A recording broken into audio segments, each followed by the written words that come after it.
Hello my loves, welcome back to my channel. Guys, I am about to pop. I am 38 weeks, okay? Look at this.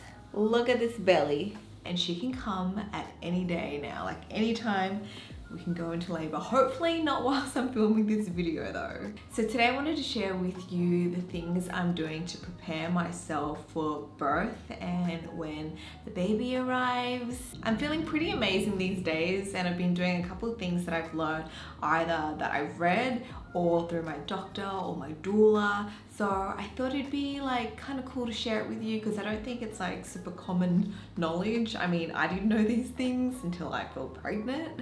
Before I jump into it, I want to say a big thank you to KiwiCo for sponsoring this video. I'll talk more about them later on. Now, FYI, I am planning for a natural vaginal birth, hopefully without any interventions or epidural or anything. I want to go as natural as possible. So there's a lot of preparation required. Well, I feel like, you know, the more prepared I am going into this, the better the experience will be. So let's just jump into the first thing I've been doing, and that's using the Epino.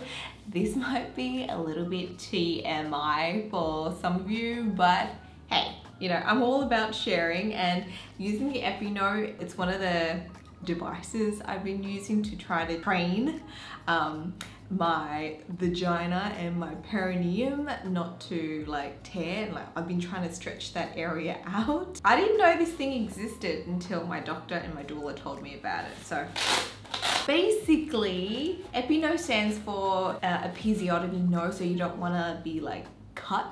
I think it's not like a common practice now, but doctors used to cut you know, like your vagina's here and your butthole's here, and that skin in between, that's called the perineum.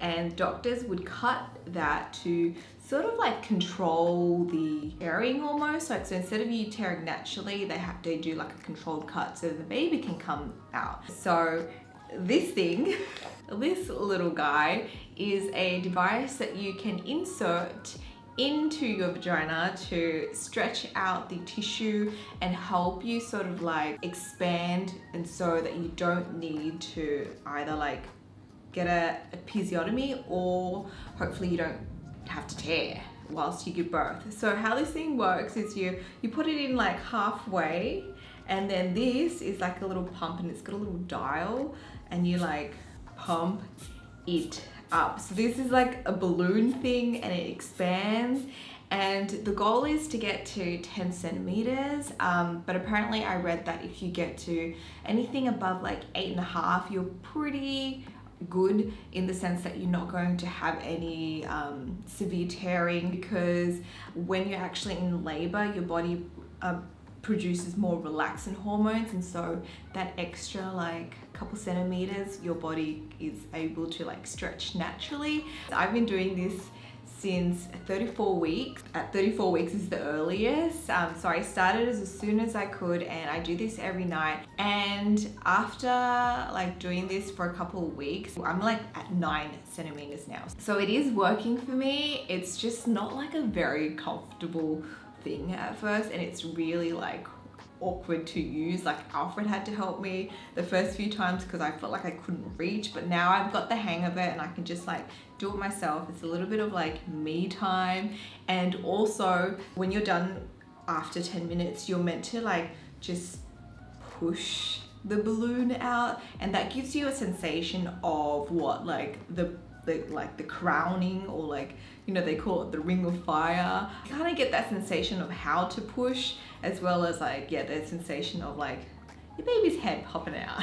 It sounds a little bit like weird and bizarre and can be uncomfortable, but I think like the more that I'm able to get a sense of what birth is going to feel like, the more calm and relaxed I feel about it. The next thing I've been doing is what you call like nesting.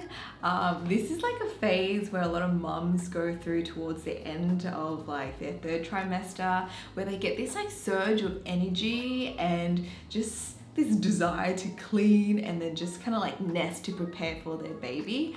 And so I feel like I'm very much in that phase now. Like whenever I'm feeling anxious or a little bit like stressed out either about the birth or whatever, I feel like I just go into this mode where I'm like, okay, let's just clean and prepare for the baby. So I've been cleaning, I've been sterilizing all the bottles, making sure we've got everything we need, like nappies all stocked up, like all the creams and skincare, as well as her toys. I only recently discovered this, but there's newborn toys that help your baby with their development and also like promote bonding with your baby. So the ones I got are from KiwiCo, today's sponsor, and they make activity kits for kids of all ages. I'm subscribed to their Panda Box, which was designed with the help of their experts and researchers at Seattle's Children's Hospital for infants and toddlers aged 0 to 24 months. The crate arrives every other month and contains 2 months worth of products and information designed specifically for that 2-month stage of your baby's development. And it's Montessori inspired, meaning the items are designed to promote hands-on learning and collaborative play. As an expecting mum, I think these crates are a great idea because they take the hassle out of like finding toys that are appropriate for your baby's development. So you're not just like picking something off the shelf hoping that, you know, it will be good for them. Plus inside the kits, you get lots of information that is really useful during that time. So things like how to bond with your baby, how to do tummy time, how to use the products. So I really like that it's actually filled with lots of great tips and tricks. If you want to learn more about KiwiCo and get 30% off your first month of any subscription at KiwiCo, you can visit kiwico.com/TinaYong and use my code TinaYong for 30% off. They have lots of different crate options available for different ages, so do check them out. I think that these are a great gift to add in your registry, or if you have a friend that's gonna have a baby soon and you wanna get something thoughtful for them, these will make a great present. Another thing I've been doing to help prepare my body for birth is to be leaning forward a lot more. I know that sounds a little bit weird, but I try to sit more like upright or forward instead of reclining back, which is what I naturally do, especially when I'm, you know, watching TV or anything. But this helps create more space for the baby to get her in like the best position for birth. So basically when I'm leaning forward, it creates more room, so then her spine like kinda like aligns with the curvature of my belly instead of being like my spine, like her spine against my spine, which is like not the optimum position. You kind of want them like when they come out facing your behind. So that's the best position, apparently the most comfortable. If it's the other way around and she's facing like upwards, then a lot of people experience back labor, I've been told. So I've just been trying to be more aware of how I am. So if I am watching TV, I'm leaning over my birth ball and just kind of like rocking and just watching TV so that I have that room and the gravity is kind of doing its thing to help get her in the best position. Likewise, like if I'm working, I'll just pop my laptop on like my couch or something and then try to work on my knees, if you know what I mean. I've also been exercising and stretching a lot more my birth ball, trying to loosen up my hips and just get my pelvis in the best position, as well as doing inversions. I find that really helps, and afterwards I can actually feel like the shape of my belly change, like she's in a different position. And so I've been just keeping track with those stretches and exercises. A lot of them my doula taught me, and then some that Alfred also like helps me do. One of my favorite one is called like, what does she call it? Shaking the apple tree, and it feels really good. And so Alfred's like literally like just shaking my butt, but like, I don't know, it just relieves a lot of tension and I feel like it gets the baby in a better position. Moving on to the next thing, I've been trying to drink more raspberry leaf tea. When did I start drinking this? Was it around 34 weeks? I think so. Start off with like maybe 1 cup a day, and then you can increase it slowly as you progress further.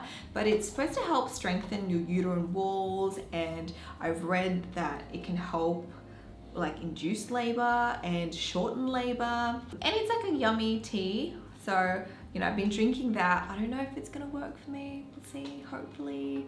I also tried to eat dates because I read that eating about 6 dates a day helps with, again, kind of similar to what the tea does, like shorter labor, helps to soften up the cervix. But dates, I don't know, they're just really sweet, and I don't have like that much of a sweet tooth, and so I did this for a couple days and I kind of gave up on just eating dates. It's just so high in sugar, and plus if you have gestational diabetes, you probably can't try this. I didn't really stick with this, hence why I still have a lot of dates left, but that's also something that a lot of people do and they say it works. And then the last, and I think one of the most important things I've been doing, and I've been doing it pretty much like since the start of my pregnancy, is trying to relax and meditate a lot more. I think when you kind of make that time for yourself, you're able to just de-stress and just like let go of any of that tension. And then I was able to dive a little bit deeper and kind of get to the root of like my birth fears. I remember like at the beginning of my pregnancy, and like most people, I'm sure the birthing process, like, you know, the actual going into labor and like pushing your baby out is generally like one of the scariest parts of, you know, like the whole being pregnant thing and having a baby. A lot of people are scared about that. I definitely was, you know, with the help of my doula and just the information and resources she gave me, as well as researching on my own and researching about hypnobirthing, and then just listening to positive birth affirmations. All these things really help. And I don't know, it sounds a little bit hippie and whatnot, but I feel like that's definitely one of the most important things I've been doing to help prepare myself for birth.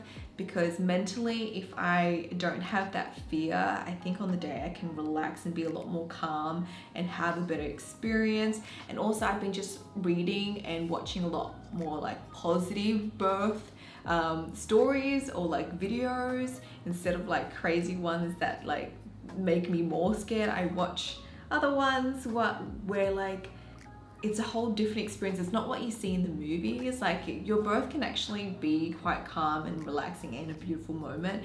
And so I think like just having that time for myself to meditate, to just go into the zone and just like manifest almost the kind of birth I want, it's actually helped me a lot. And so I try to do this on a daily. Either I'll just pop on like a hypnobirthing affirmation track on Spotify and I'll just listen to that, I'll zone out, kind of sway a little bit and just, you know, have my hands on my tummy, and I'll do that for maybe like 20-30 minutes. Sometimes I even just pop it on whilst I'm in bed and fall asleep to it.